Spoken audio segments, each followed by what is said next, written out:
பழைய கட்சி அவருக்கு புளித்து போய்விடவில்லை. பழைய கட்சி, அவர் இருந்த கட்சி பாஜக. அப்படிப்பட்ட கட்சியில் இருந்து அவர் வெளியே வருகிறேன் என்று சொல்வது அந்த கொள்கை பிடிக்காததல்ல.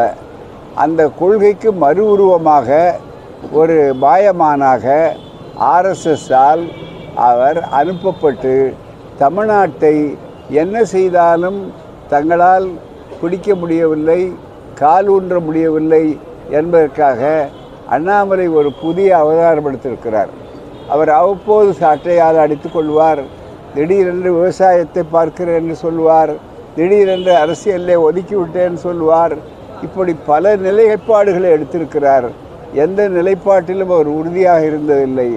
ஆனால் இது இப்போது ஏற்பட்டிருப்பது, பிஜேபி என்ன செய்தாலும் ஆர்எஸ்எஸ் 3 லட்சம் உறுப்பினர்களை நாங்கள் அனுப்பி இங்கே தேர்தலை நடத்தினோம், இந்த விளைவு ஏற்பட்டு விட்டதே என்று நினைத்தனுடைய விளைவாகத்தான் டெல்லியே அவர் அழைத்து ஆர்எஸ்எஸ்ஸை ஆசீர்வாதம் வழங்கி, அவரே சொல்லியிருக்கிறார், உள்துறை அமைச்சரிடம் ஆசீர்வாதம் வாங்கி கொண்டு தான் இதை செய்கிறேன் என்று.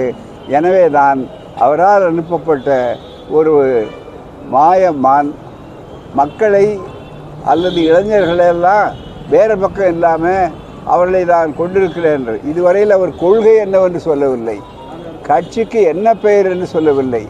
ஆகவே நான் பொறுத்திருந்து பார்க்க வேண்டிய அவசியமில்லை, தெளிவாகவே சொல்லலாம், இது மற்றொரு வடிவத்தில் இருக்கிற ஆர்எஸ்எஸ் கட்சி.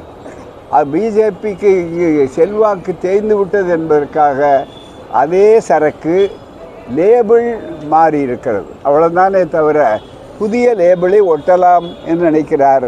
சரக்கு பழைய சரக்கு தான், அது புளித்து போன சரக்கு, தமிழ்நாட்டில் ஏற்றுக்கொள்ள முடியாத ஒரு நிலை. ஆகவே தான் அதை பற்றி கவலைப்பட வேண்டியதில்லை.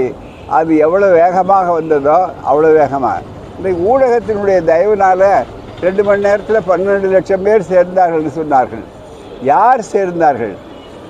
அவர் ஏற்கனவே அமைத்திருந்த பாஜகவில் இருந்த ஒரு கோஷ்டி இன்னமும் அவர் பின்னாலே பஜனை கோஷ்டி மாதிரி வந்திருக்கிறதே தவிர அவரால் வேறு எந்த மாற்றத்தையும் உண்டாக்க முடியாதது. அதை நம்பி யாரும் போகக்கூடிய இளைஞர்களும் இன்றைக்கு தயாராக இல்லை. அவருக்கு கொள்கை முக்கியமல்ல, அவருக்கு கட்சி முக்கியம். ஆனால் பெரிய பெரிய வார்த்தைகள்லாம் சொல்வார், பயிற்சிகள்லாம் கொடுக்குறோன்னு. சிறந்த மூளைகளெல்லாம் இப்போது ஏராளமாக தேவைப்படுகிறதுன்னு சொல்லுகிறார். அதன் மூலமாக இருந்த மூளைகளெல்லாம் சரியாக இல்லை என்பதை மறைமுகமாக ஒப்புக்கொள்வதற்கு நன்றி.